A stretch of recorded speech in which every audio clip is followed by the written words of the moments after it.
Good morning, everyone. We are doing the chapter New Empires and Kingdoms. And under this chapter, we were discussing about some important empires and kingdoms and some important emperors and kings. And in this chapter, we are discussing the period of around uh, 14 to 1500 years ago. That is, if we subtract 1400 from 2000, we will get 600. So we are now in AD 600 700 around AD में हम लोग हैं. We are talking about Gupta dynasty. The most important ruler of Gupta dynasty was Samudragupta. We have discussed about his Prasasti, which was written by his court poet Hari Sena, and which is found at Asokan Pillar in at Allahabad. And we have also discussed about Harsvardhana and his Prasasti. About him, his court poet Ban Bhatta has written a biography, that is Harshcharita. And apart from this, we have also discussed about some important dynasties of South, like the Chalukyas and the Pallavas. Or Chalukyas kya, the most important ruler of Chalukyas was Pulkesin II, about whom we come to know from the from the Prasasti, which is written by his court poet Ravi Kirti. Okay, so we are discussing all these things, and in this regard, we have also seen in the previous class we have discussed about it that some changes were occurring in the field of administration and army during this period, the period which is around 600 AD. इस period में हम देखते हैं कि administration में कुछ changes आते हैं एंड आर्मी के भी अंदर कुछ चेंजेस आते हैं. एडमिनिस्ट्रेशन में जो मेजर चेंजेस आते हैं that is the sum of the important administrative post started to be hereditary. जैसे राजा हेरिडिटरी होते थे वैसे ही कुछ एडमिनिस्ट्रेटिव पोस्ट हेरिडिटरी होने लगे. देन एक ही single person was holding so many posts, like Harisena को ही हमने जैसे देखा कि Harisena was not only the Mahadanda Nayak, but he was also a Kumar Amatya, he was also a Sandhi Vigrahika. So in this way, the same person was holding more than one post. And not only this, that we have seen that some important persons like Nagar Sreshti, or Nagar Sreshti was chief banker or merchant of the city, the Sarthavaha or leader of the merchant caravan, they have also started to play a role in the administration. So all these changes were happening during this period, and these changes were making the influential people of society more powerful. Because अगर हम administrative post को hereditary कर रहे हैं तो इसका मतलब क्या हो रहा है कि जिस भी फैमिली का एक पर्सन एडमिनिस्ट्रेटिव पोस्ट को होल्ड कर रहा है, अब उसी फैमिली के लोग एडमिनिस्ट्रेटिव पोस्ट वो उसको पराएंगे. तो उस फैमिली को हम क्या कर रहे हैं, we are making that family strong, we are making that family powerful. तो इस तरह का जो चेंजेस, एक ही पर्सन को बहुत सारे आप पोस्ट दे रहे हैं, देन एक ही देन जैसे चीफ बैंकर हैं, प्रथमा कुलिकर हैं, उनका रोल एडमिनिस्ट्रेशन में बढ़ता जा रहा है. तो इस तरह से all these were actually leading to the decline of the power of the king. ठीक है, जो इन्फ्लुएंशियल पर्सन थे उनका पावर बढ़ रहा था, बट अभी ये पता नहीं चला. Eight that time it was not felt, but it started. What started? The decline of the power of the king. और इसमें एक और जो डेवलपमेंट जिसको कि हमने जिसके बारे में डिस्कस किया था कि आर्मी को लेकर भी चेंजेस आए. And what were the changes? The changes were कि earlier the king used to have his own army, well organized army होती थी, बहुत पावरफुल आर्मी होती थी जिसमें एलिफेंट्स होते थे, कैवलरी होती थी, चैरियट्स होते थे, इन्फैंट्री होती थी, है ना. But slowly what happened that the king started to be dependent on military leaders. These military leaders provided the king with troops whenever he needed them. और ये जो military leaders होते थे वो राजा को ट्रूप्स प्रोवाइड कर रहे हैं, तो इससे क्या फायदा होता था? What was the benefit of this practice कि the king was not keeping his regular army, instead he was dependent the on the military leaders for the troop. Iska the benefit was this, that the king was not to pay regular salary to his army. वो अपने पैसे बचा पा रहा था, because अगर उसकी और आर्मी होती तो उसको क्या होता, हर समय उसको सैलरी देनी पड़ती. बट वॉर तो कभी कभी होते हैं. the never a kingdom is not such कि it is always involved in war. ऐसा नहीं होता है ना. कोई भी किंगडम जो होता है वो कुछ ही समय वॉर में इन्वॉल्व होता है, बाकी समय पीस होती है. तो जो किंग थे उनका ये हुआ कि जब पीस टाइम है तो at that time we don't need the army. So instead of keeping a regular army, they started depending on the military leaders. In this way they were able to save their money. And but they have to pay to the military leaders whenever they needed the troops from the military leaders. They have to pay some amount of money to the military leaders. And many times it happened that the king, instead of paying money, what he did, he granted some land to the military leader.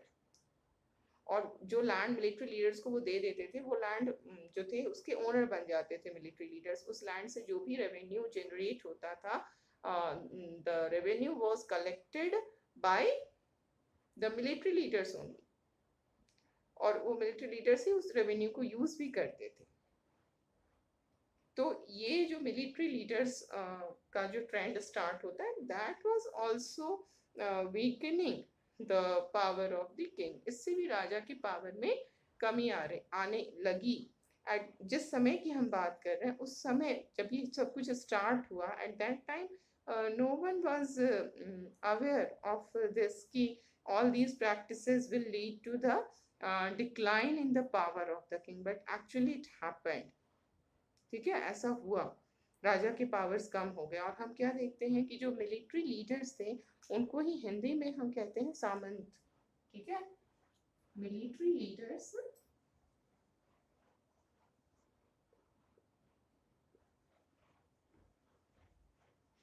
were called सामंतास. तो ये सामंती system, जो सामंतवाद की practice जो start होती है India में, वो इसी से स्टार्ट होती है. ये जो नए ट्रेंड्स जो आ रहे थे एडमिनिस्ट्रेशन में और मिलिट्री में, all this led to the starting of सामंत system, about which you will study in the next class. इस क्लास में आपको इसके बारे में नहीं पढ़नी है, ठीक है. But you must understand that because of this dependence of the king on the military leaders for the troops has actually reduced the power of the king. And many times what happened that if the ruler becomes weak, then at that time the Samantas tried to become independent. वो पूरी तरह से independent हो जाना चाहते थे. ऐसा कई बार हुआ. और आगे जो भी डेवलपमेंट्स हुए उसको you will study all those in the next class. Next मतलब in your class 7th history. Okay, and now we will discuss about assembly in southern kingdom, southern India में असेंबलीज हुआ करती थी. We will study about those assembly. There is mention of a number of local assemblies in the inscription of the Pallavas. Local assembly means क्या हुआ, जैसे कि जो लोग हैं, पीपल हैं, कॉमन पीपल, उनकी असेंबली हुआ करती थी. ओके, एंड ये जो असेंबली थी ये डिफरेंट नेम्स से जानी जाती थी. They have different names. उनका कंपोजिशन भी डिफरेंट होता था. लाइक जो सबसे इम्पॉर्टेंट असेंबली जिसके बारे में हमें इंस्क्रिप्शन, पल्लवास के इंस्क्रिप्शन से पता चलता है, उसका नाम है सभा. So now we are in local assemblies.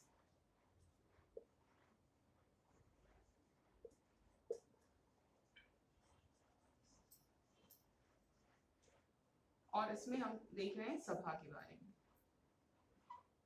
ये जिस सभा की का मेंशन पल्लवास के इंस्क्रिप्शन में होता है, उसमें what we see that this sabha was an assembly of Brahmin land owners. Sabha was an assembly of Brahmin land owners.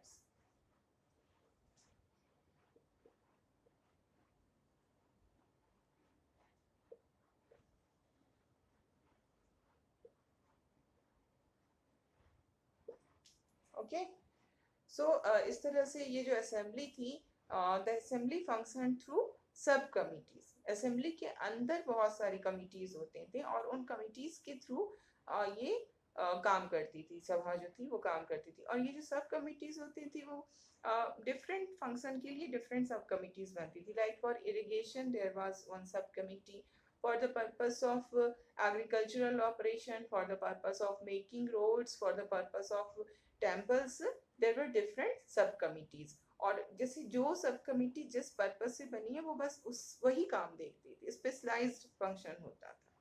Okay, so in this way चीज़ें जो है थी वो होती थी. उनका इसको हम लोकल एडमिनिस्ट्रेशन कह सकते हैं. अभी you have read about local administration in your civics, है ना. रूरल एडमिनिस्ट्रेशन हमने पढ़ा, देन अर्बन एडमिनिस्ट्रेशन पढ़ा, जिसमें कि हम लोग ये समझिए कि गवर्नमेंट जो है वो हमारी कंट्री में at present we have 3 levels of government, है ना. एक हमारा सेंटर में गवर्नमेंट है जो कि नेशनल लेवल की गवर्नमेंट है, जिसको जो कि दिल्ली में है ना.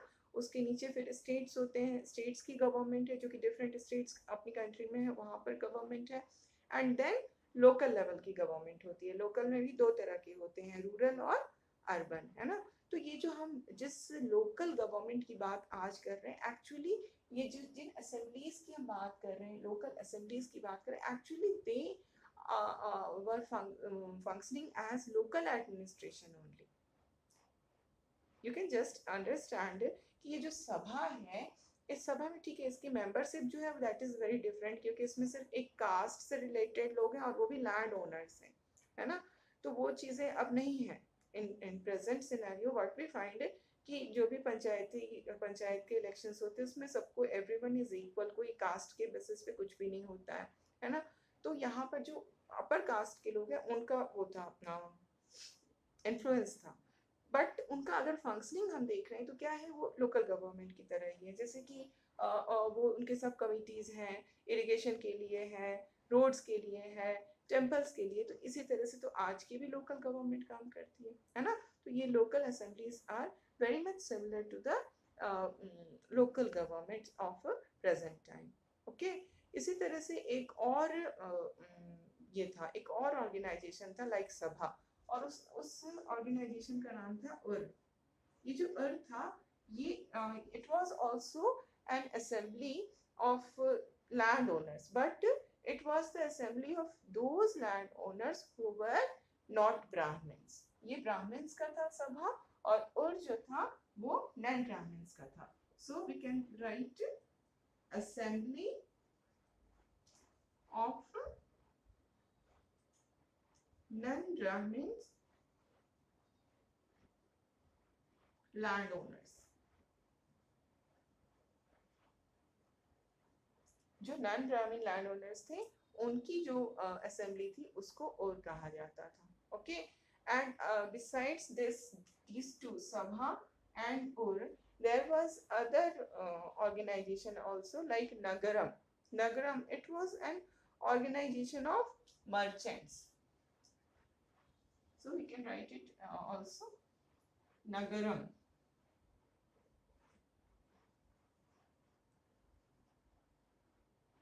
Nagaram, it was an assembly of an organization of merchants.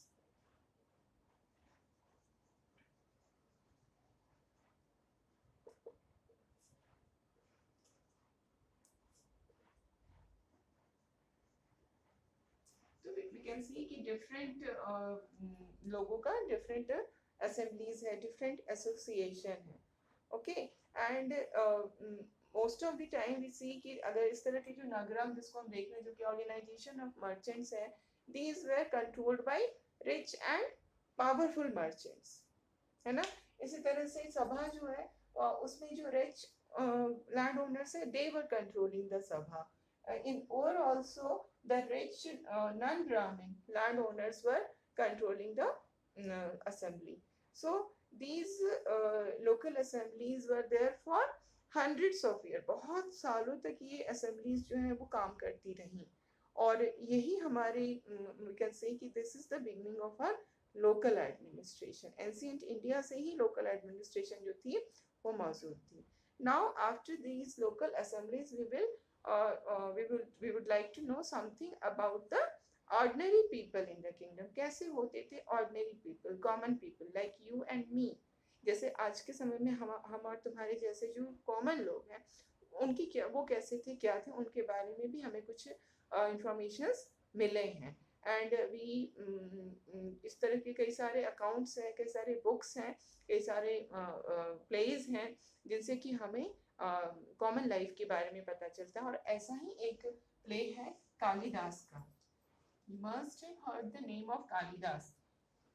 He was a great scholar of Sanskrit language. Kalidas. He is famous for writing so many books and plays. And one of the most important book or play written by him is Abhigyan Sakuntalam. Okay.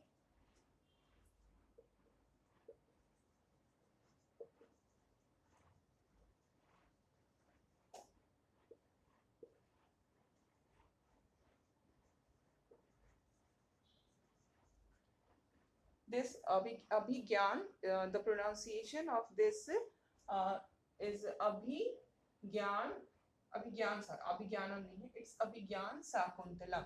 Okay. This play is written by Kalidas, and in this play, whatever play is written by Kalidas, he has shown that the king and most Brahmin are speaking Sanskrit, and the common people, common men and women used to speak Prakrit language. So by these plays we come to know that common people spoke Prakrit language, whereas the influential people like king हैं, Brahmins हैं, they used to speak Sanskrit language. So this is the first information which we get from the play of Kalidasa about the common people. And in this particular play, Abhigyan Sakuntalam, this is the story of love between a king and a young woman. The name of the king was Dushyant. Okay? Dushyant was the king, and it's a love story between Dushyant and Shakuntala. This is the name of the lead actress of the play, Shakuntala. So Dushyant was a king and Shakuntala was a common woman.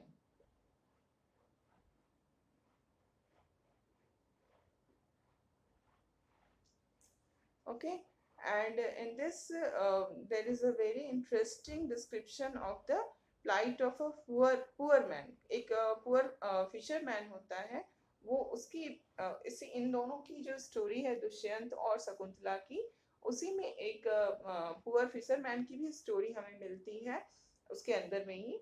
और इससे हमें उस समय की जो practices थे उसके बारे में बहुत कुछ जानकारी मिलती है। व्हाट हैपेंड कि एक बार एक फिशरमैन जो था, the story is within this Abhijnana Shakuntalam, इस अभिज्ञान शाकुंतलम के अंदर ये फिशरमैन की स्टोरी है कि he found a precious ring, ठीक है, which the king had given to Sakuntala, but which had been accidentally swallowed by a fish.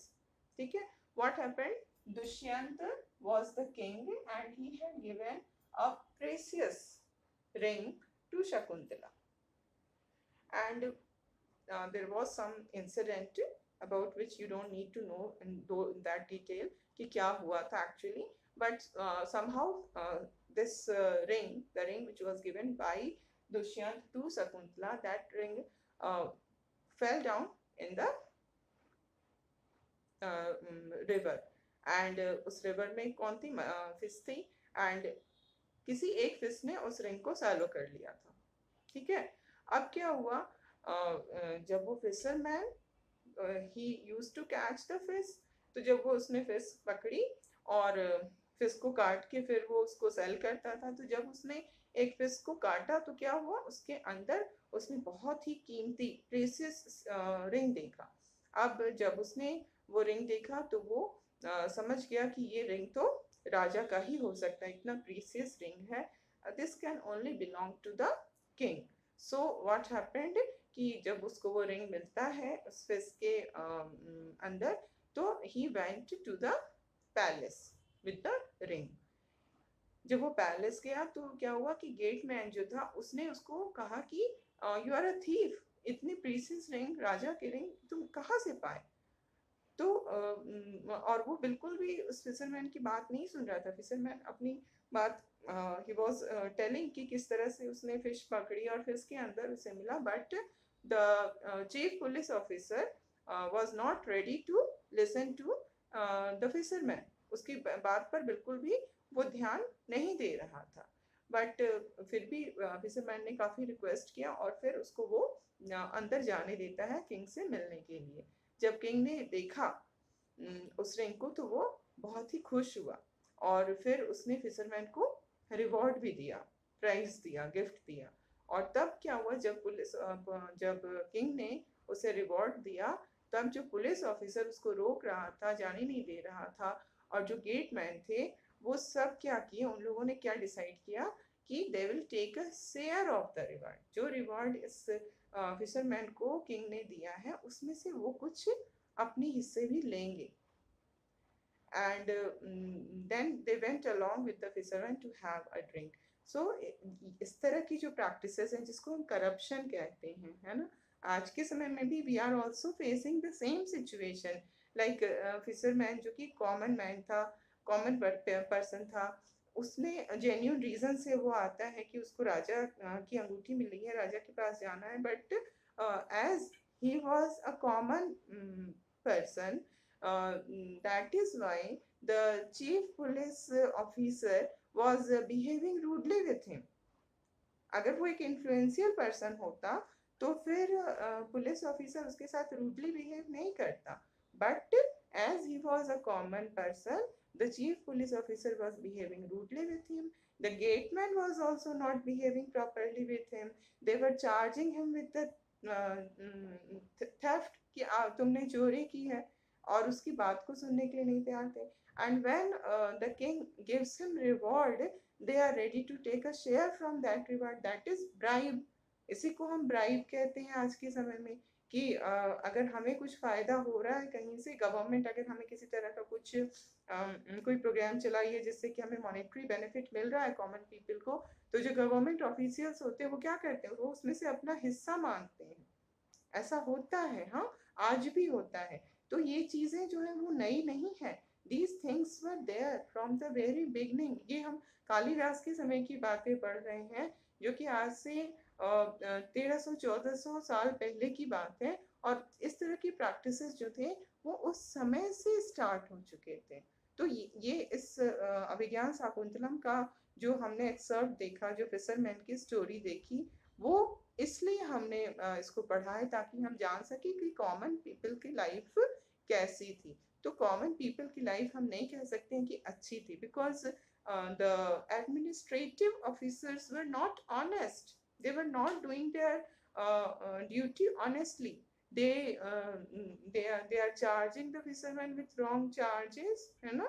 They are asking for the bribe, and they went for a drink with him, with the fisherman. So the condition of the common people was not good, not only from this play, but uh, there are other sources also from which we know about the condition of the common people. Like the Chinese pilgrim Fayan. Fayan has also noticed the plight of the people, the common people, especially those people who were treated as untouchables by the upper caste people.